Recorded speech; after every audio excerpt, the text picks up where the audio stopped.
Friends, super magic રસોઈમાં મિત્રો હું આપનું સ્વાગત કરું છું। આજે હું આપણે શિયાળાનો બ્લેન્કેટ કેમ સાફ કરવો ને એની ટ્રીક સાથે હું તમને બતાવવા જઈ રહી છું મિત્રો। તો તમે મારો વિડીયો છેલ્લે સુધી જોજો અને તમને મારો વિડીયો ગમે તો લાઈક કરજો, શેર કરજો અને સબસ્ક્રાઇબ કરવાનું ભૂલતા નહીં। તો મિત્રો આપણે શિયાળો જાય એટલે આપણે શિયાળામાં ખૂબ બ્લેન્કેટનો ઉપયોગ કર્યો હોય છે। ખાવા પીવામાં ઘણી વખત આપણે ઓઢીને એવી રીતે કાંઈ પણ નાસ્તા જેવું કરતા હોય તો ઓઢું હોય છે બેડમાં। તો મિત્રો હવે આ શિયાળો પૂરો થઈ ગયો છે અને હવે આપણે બ્લેન્કેટ મૂકવાની તૈયારી કરીએ તો એને આપણે પાણીમાં સાથે ધોઈએ તો આપણે 2 વ્યક્તિની જરૂર પડે છે અને એકદમ બ્લેન્કેટ વજનવાળો થઈ જાય છે અને આપણને બહુ અઘરું લાગે છે મિત્રો। પાણીના પ્રોબ્લેમ પણ આપણે હોય જ છે।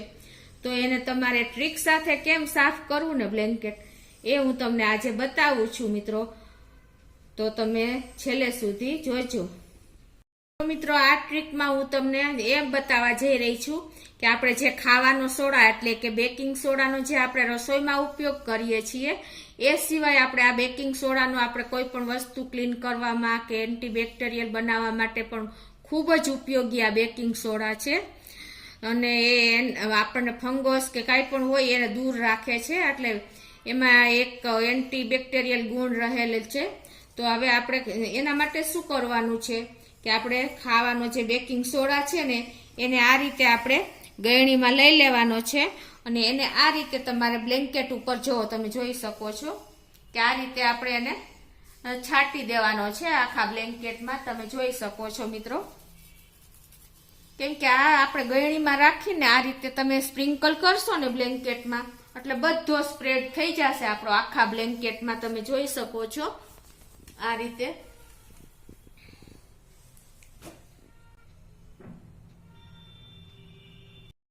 તો આ રીતે મિત્રો આપણે આખા બ્લેન્કેટમાં તમે જોઈ શકો છો આ રીતે ગળણીથી આપણે સ્પ્રિંકલ કરી દેવાનો છે અને આને આપણે થોડીક વાર આ રીતે 2 થી 3 મિનિટ આ રીતે રાખી દેશો ને એટલે તમારે અંદર સુધી એ ઉતરી જશે। હવે મિત્રો આપણે આ બેકિંગ સોડા સ્પ્રિંકલ કર્યા પછી ગળણીએથી બ્લેન્કેટ આખા બ્લેન્કેટમાં આવી રીતે તમારે સ્પ્રિંકલ કરી દેવાના। પછી તમારે કોઈ પણ સોફ્ટ બ્રશ લેવાનું, અત્યારે હું આ રીતનું બ્રશ છે એને આ રીતે જો તમારે આ રીતે આવી રીતે આખા બ્લેન્કેટમાં આ રીતે તમે જોઈ શકો છો આ રીતે ક્લીન કરી દેવાનું હળવા હાથે।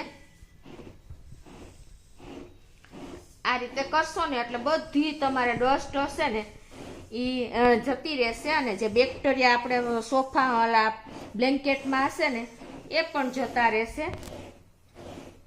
તમે જોઈ શકો છો મિત્રો, જુઓ તમને બાજુનું બ્લેન્કેટ બાજુની જગ્યા બતાવું અને આ જગ્યા બતાવું, તમે જુઓ કેટલો ડિફરન્સ તમને લાગે છે। તમે જોઈ શકતા હશો મિત્રો કેમેરામાં, જુઓ આ જગ્યા અને આમાં મેં સ્પ્રિંકલ નથી કર્યો, બ્રશ નથી માર્યું એ જગ્યા તમને કેટલો ડિફરન્સ લાગે છે તમે જોઈ શકો છો ને કેમેરામાં। જો આ રીતે તમે આખું બ્લેન્કેટ ક્લીન કરી શકો છો, સાફ કરી શકો છો વગર પાણીએ મિત્રો। એટલે તમારે આ રીતે આખા બ્લેન્કેટમાં બ્રશ મારી દેવાનું અને સોફ્ટ બ્રશ લેવાનું મિત્રો।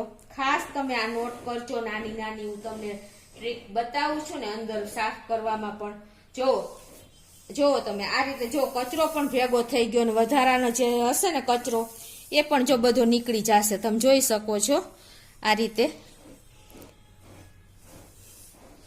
મેન તો તમે જો ડિફરન્સ કેટલો દેખાય છે તમને બ્લેન્કેટમાં। આ ક્લીન કર્યા વગરની પાર્ટ છે અને આ ક્લીન કરેલો પાર્ટ છે। જો ખ્યાલ આવી જાય છે ને મિત્રો।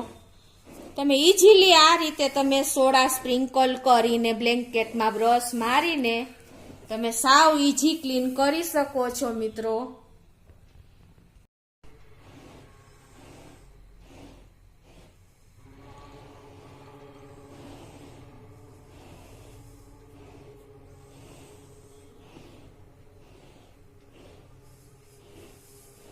તો મિત્રો આ રીતે તમે બ્લેન્કેટ આખું સાફ કરી શકો છો વગર મહેનતે, કોઈ પણ જાતની ઝંઝટ વગર, પાણી વગર કે સાબુ સોડા વગર મિત્રો। ખાલી તમારે અને એના આપણે જે સોડા વાપરા છે ને એ બધા બેક્ટેરિયાનો દૂર કરી નાખે છે, એટલે કે એન્ટીબેક્ટેરિયલ આપણું આખું બ્લેન્કેટ થઈ જાય છે મિત્રો.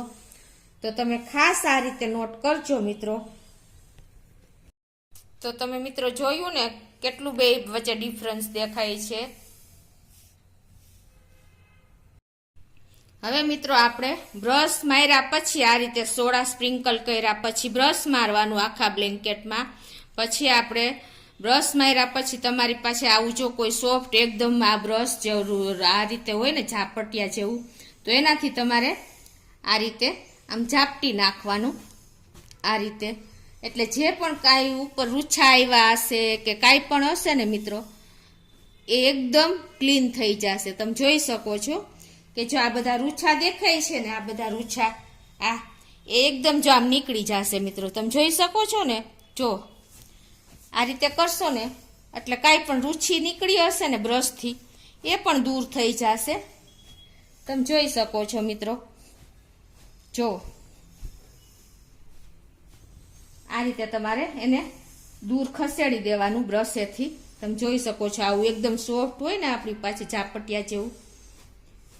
જો આ રીતે એ ન હોય તો તમે સાવરણો પ્લાસ્ટિકનો લઈને પણ કાઢી શકો છો. આ રીતે ક્લીન સાવરણો હોય ને તો તમારે એને આ રીતે ઝાપટી નાખવાનું મિત્રો. તમે જોઈ શકો છો.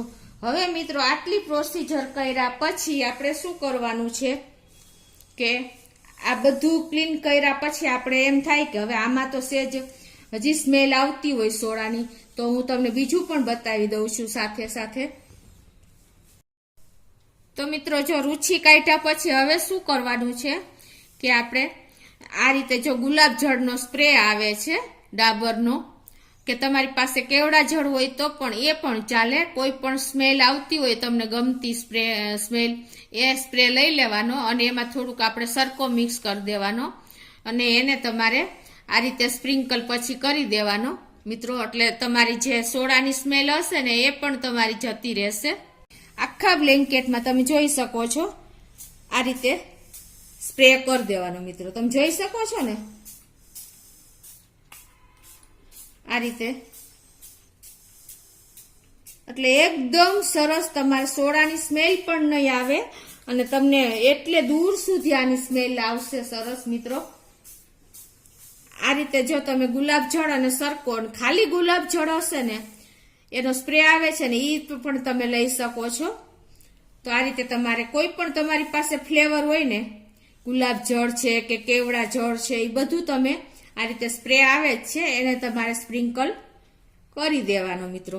અને પછી તમારે શું કરવાનું કે શિયાળો હોય છે તો બહુ તડકો તો હોતો નથી, તો આપણે જો ધોઈને બ્લેન્કેટ તો આપણે એને સુકવવા માટે કેટલું આખો દિવસ કે 2 દિવસ જોઈને ત્યારે સુકાય છે મિત્રો. એટલે બહુ આપણને કંટાળો આવે છે, સરખો તડકો હોતો નથી. તો એના માટે તમારે આ બહુ ઉપયોગી ટિપ્સ થશે મિત્રો.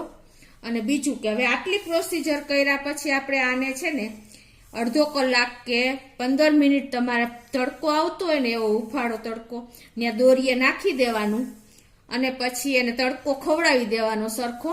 અને પછી તમારે એને રોલ કરીને તમે ઇઝીલી કબટમાં મૂકી શકો છો આખું વરસ મિત્રો. એવું ને એવું સરસ બ્લેન્કેટ તાજું લાગશે. ધોયેલું હોય ને એનાથી ને સરસ લાગશે મિત્રો. તો તમને આ વિડીયો ચોક્કસ ગમશે મિત્રો. તો મિત્રો આ રીતે તમે ખાસ ટ્રાય કરજો. પાણીના પ્રોબ્લેમ હોય કે કોઈથી એક વ્યક્તિ હોય કે કોઈથી થતું ન હોય તો તમારા માટે આ ઇઝી ટ્રીક છે મિત્રો. તો તમને મારો વિડીયો ગમે તો લાઈક કરજો, શેર કરજો અને સબસ્ક્રાઈબ કરવાનું તો ભૂલતા જ નહીં.